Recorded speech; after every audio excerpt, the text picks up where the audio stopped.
So NASCAR made the much anticipated return to North Wilkesboro Speedway, and while the racing was a little lackluster on Sunday, I'm going to go over why I believe it was still an overall win for not only the sport but the track itself. We'll also go over some storylines revolving around Bubba Wallace from the race weekend and look ahead to this upcoming weekend's races, including the longest race in the season, the Coca-Cola 600. And we discuss it all right here on this episode of 3 Wide.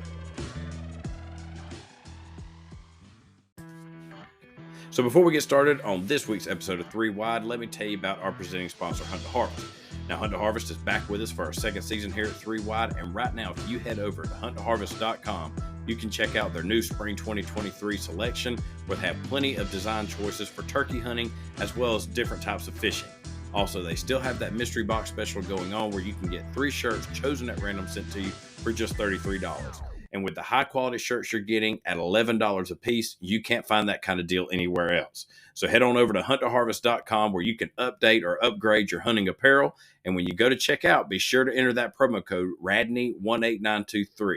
That's RADNEY 18923 to get even more savings at checkout at hunttoharvest.com.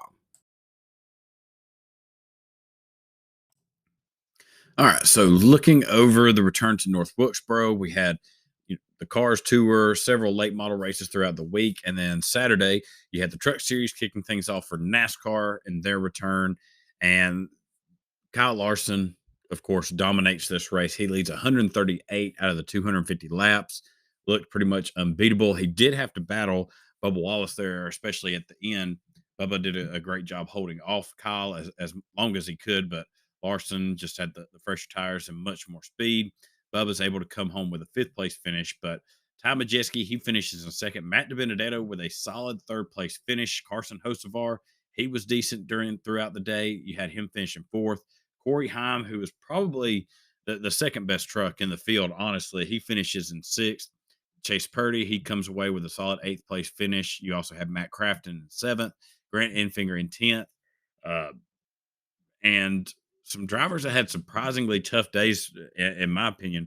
You had Zane Smith and Ben Rhodes who were taken out in crashes. Dean Thompson, he was also taken out in a wreck, and had some pretty sharp words for the competition out there in the Truck Series as a whole, calling out the aggressiveness and the lack of ability of some of these drivers. But truck race, obviously, what was the race of the weekend. Kyle Larson giving kind of a sample of what would come Sunday in the All-Star race. Now, looking at the race on Sunday, the All-Star race, it left a lot to be desired, honestly. I know it wasn't the greatest race ever. You had Kyle Larson pretty much run away with the thing, leading 145 of the 200 laps. Daniel Suarez, he was the only other driver to lead laps, leading 55. But Larson, he just, as he said in his post-race interview, it was an old school butt whooping. In so many words, what he said, just 2 cautions. The first one was a wreck between Ricky Stenhouse Jr. and Eric Jones. Other than that, there was a competition break there around lap 100. So not a lot of action on the track as far as, drivers battling for the win, drivers getting into accidents. But still, I would view this as a successful return to North Wilkesboro. It's an old, worn-out track. We know this short track package on this next-gen car isn't the greatest. There's a lot of improvements still to be done here. I thought maybe with the tire wear, which was a huge deal throughout the race weekend, would help with that, especially with the old, worn-out surface that is North Wilkesboro.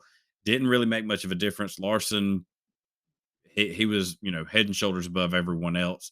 I know there was some talk post-race of should they repave this track, in which Marcus Smith said, kind of like they did about Atlanta, wanting to wait till it's just absolutely necessary to repave this track. You want to keep the character in it. So Denny Hamlin, he's made some comments on some ideas that seem to make sense on what to do with this track going forward. Marcus Smith was also didn't say that anything has been scheduled yet or set in stone for North Wilkesboro to be back next year. But with the success of, the race week overall from all the different series, I can see this coming back next year in at least another all-star race role. Now, after that, maybe they start looking at bringing it back as a points paying race. I just don't think with this package, it's just quite ready yet. Um, I would be more worried about getting the short track package fixed on this new car overall.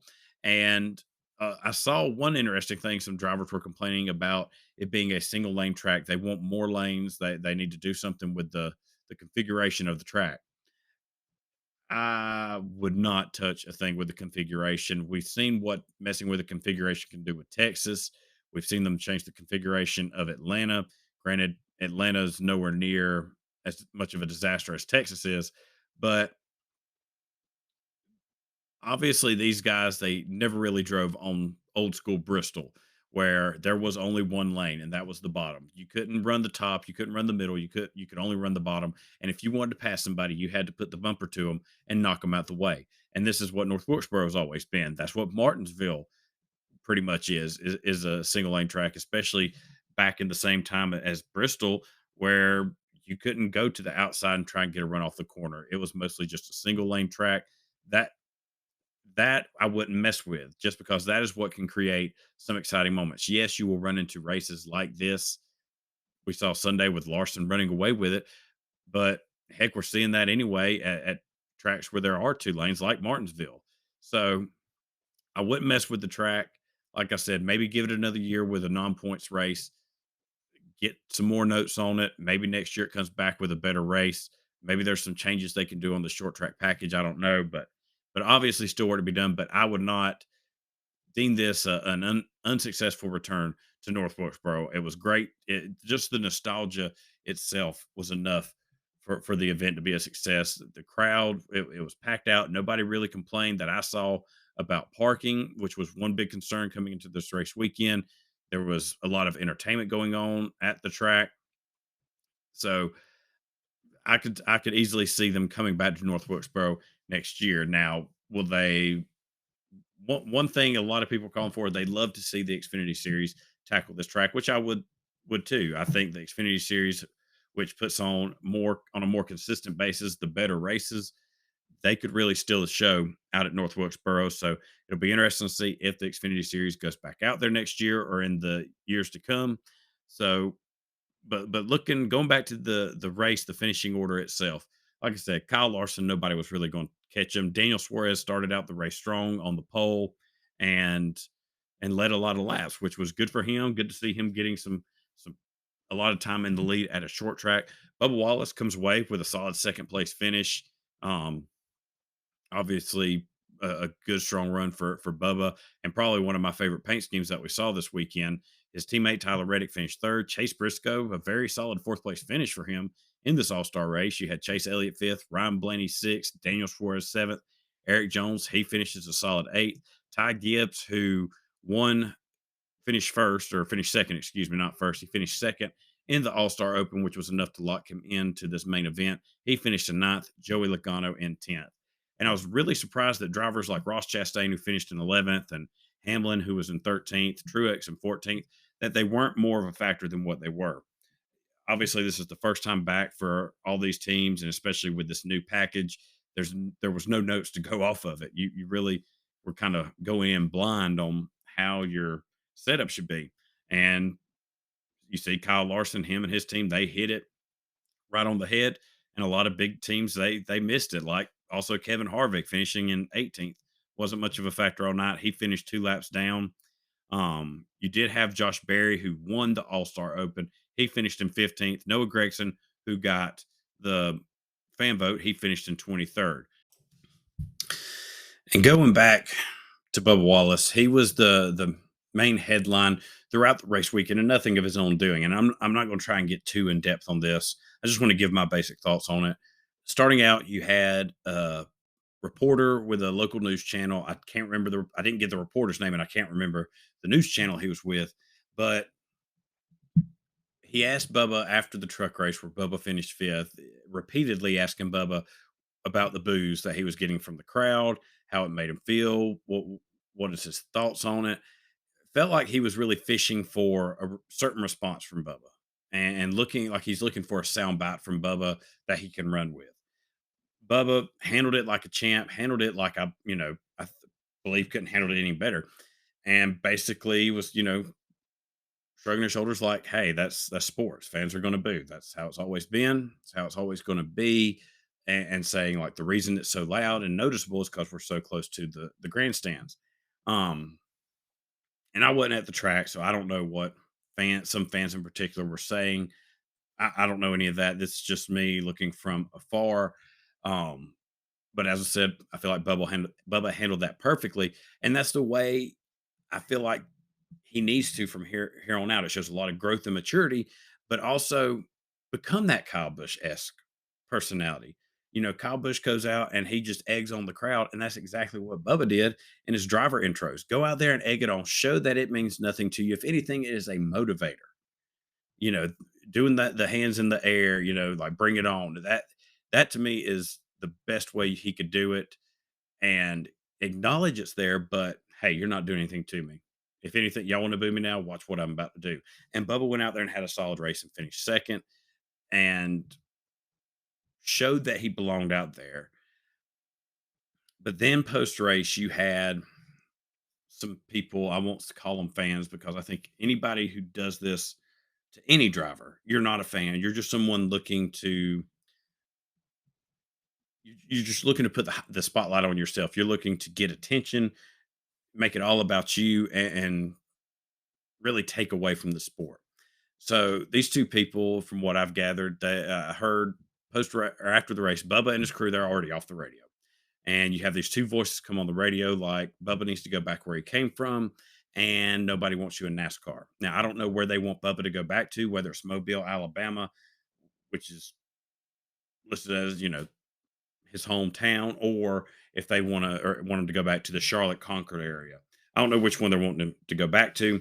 And as far as nobody wanting him in NASCAR, yes, Bubba has his detractors, but he has a lot of supporters as well. He's a very popular driver still in NASCAR. He's got a ton of sponsorship and companies that were not in NASCAR that are now that came, exclusively for Bubba.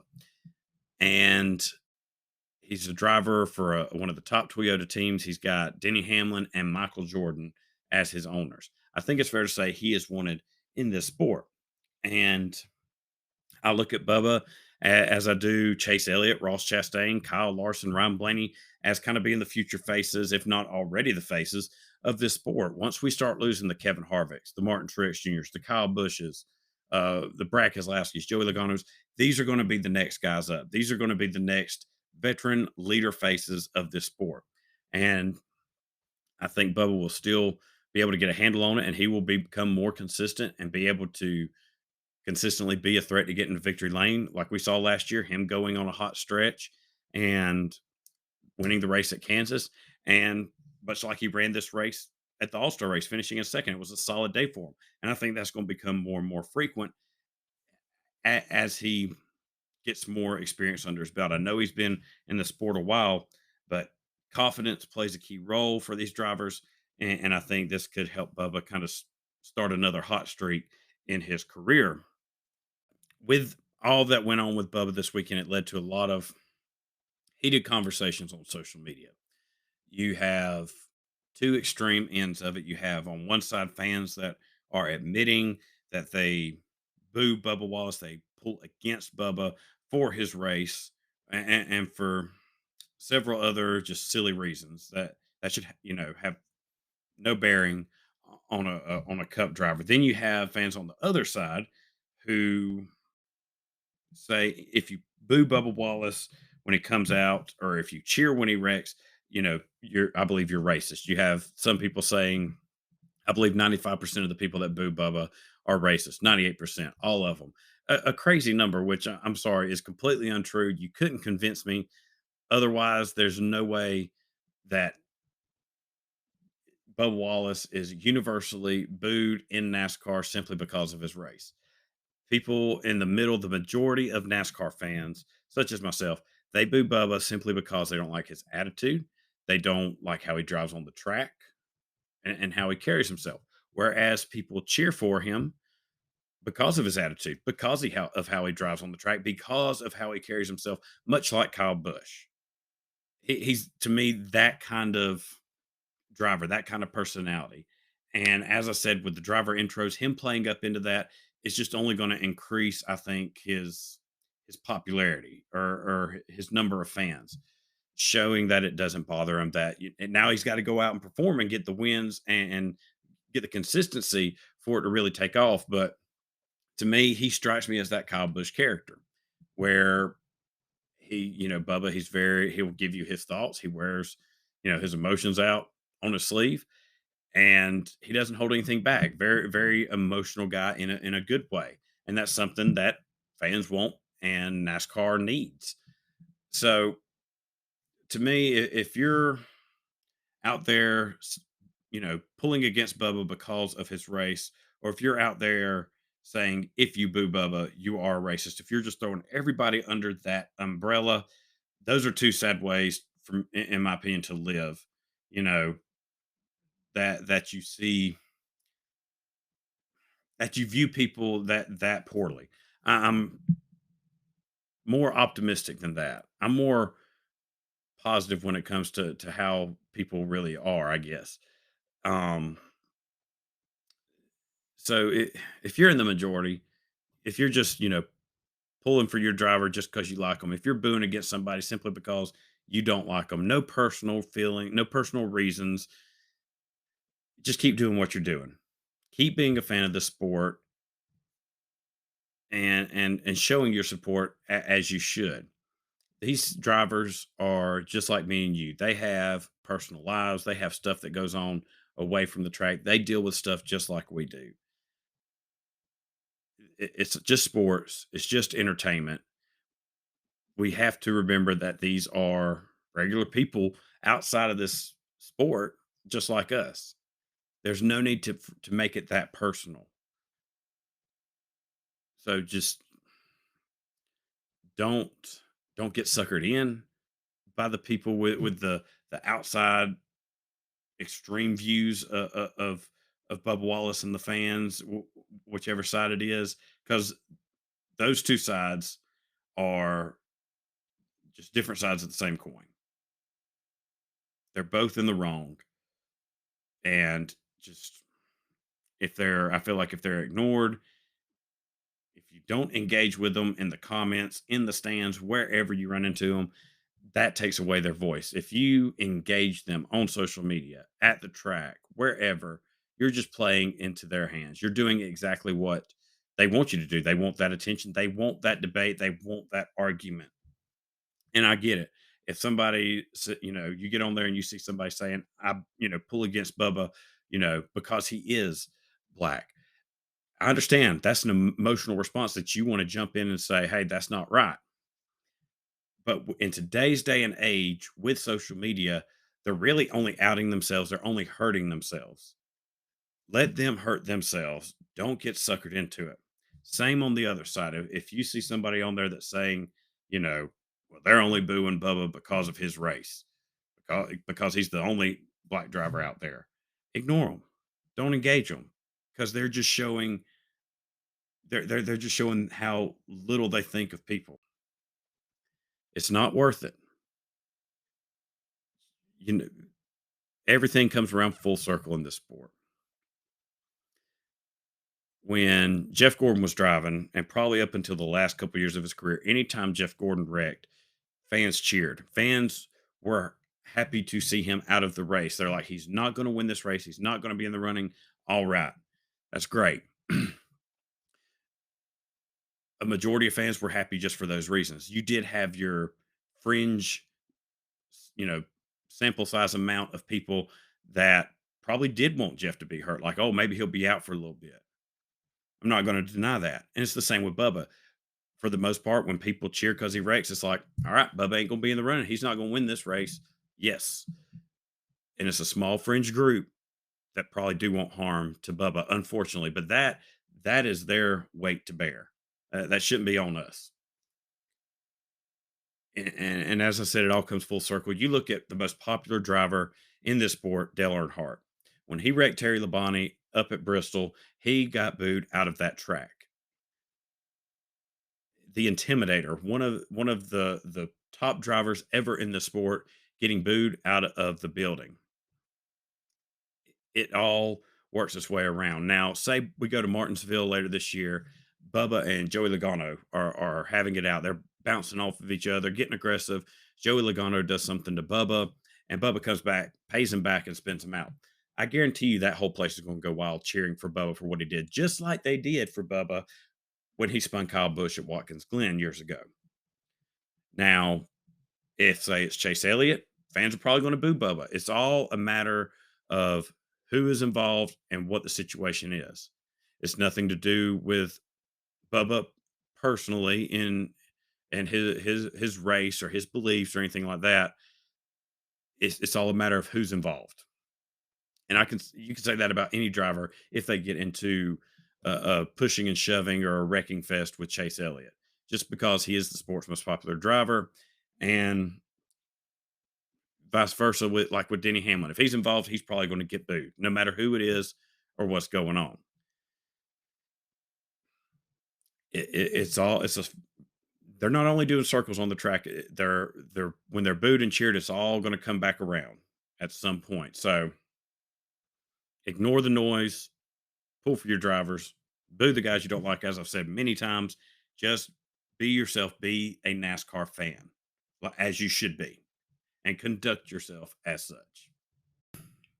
Now, with all that being said, looking ahead to this upcoming weekend's races at Charlotte Motor Speedway, Memorial Day weekend, the greatest day in racing, where we'll have action from Formula One, Monaco, the Indy 500, and finally the Coke 600. Looking at the weekend overall, you'll have action from all three series. On the Truck Series side, the defending race winner of this one is Ross Chastain, and this is after last year you had the deal with Ryan Preece and Carson Hocevar there at the very end, which led to the viral interview of Ryan Preece post race. Still keep an eye on Carson Hocevar in this race. Last year he led 57 laps, was up there in the top 5 in both stages. He's going to be someone to watch.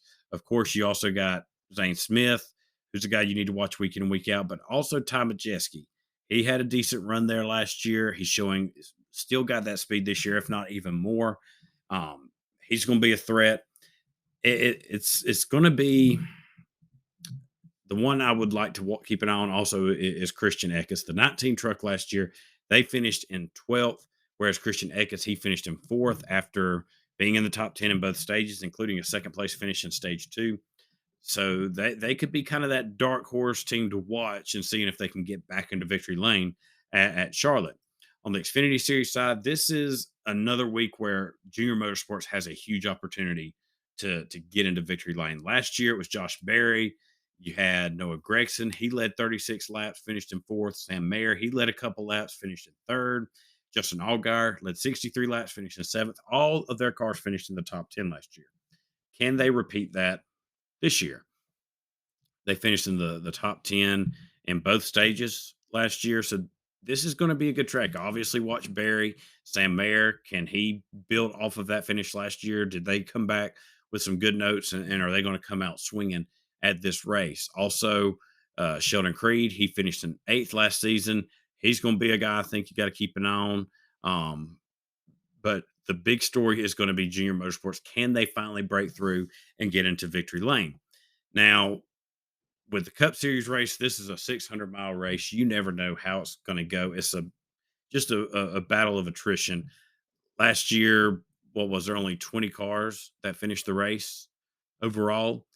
So it's going to be a battle to see who can make it to the end. Also, you have with the race starting in the daytime, moving to the night, there's going to be comers and goers. You're going to have those that are strong during the daytime, but as the night comes, the sun goes down, they're going to fade if their crew chiefs don't stay on top of the adjustments.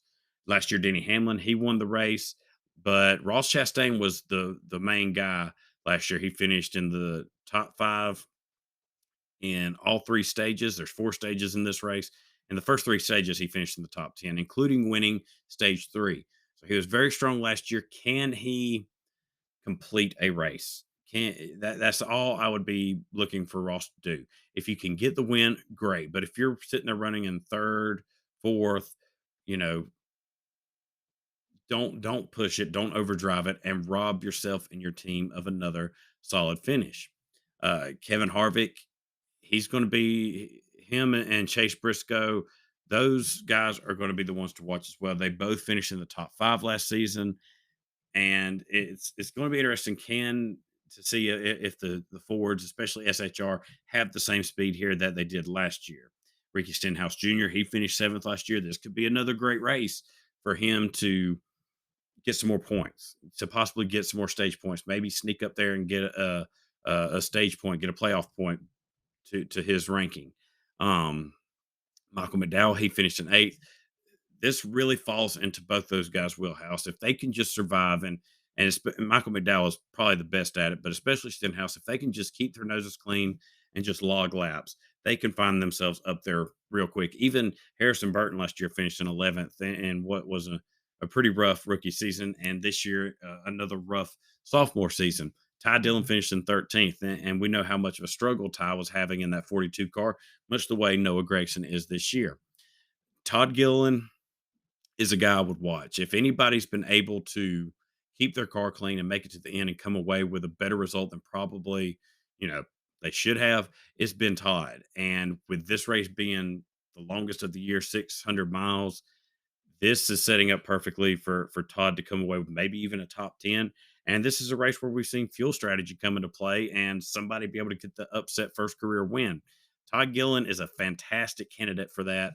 So either way, I know it's a long race Sunday, but there's a lot that goes on each and every lap, each and every pit stop. So you're not going to want to miss one single lap of what goes on Sunday in the Coke 600.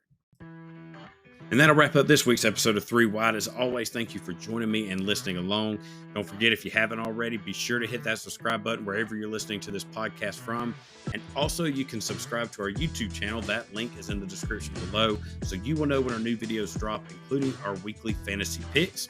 Also, in the description below is a link to our sponsor, Hunt to Harvest. Right now, they're having that special buy one, get one half off on their spring 2023 collection. So be sure to head over there as soon as you can, while they still have a wide selection of designs and sizes to pick from. And I hope everyone has a wonderful rest of their week. Don't forget, it's Memorial Weekend. Remember the men and women who have paid the ultimate sacrifice so that we can enjoy the freedoms that we do today. And I will see y'all same time next week as we go over all the action from Charlotte Motor Speedway.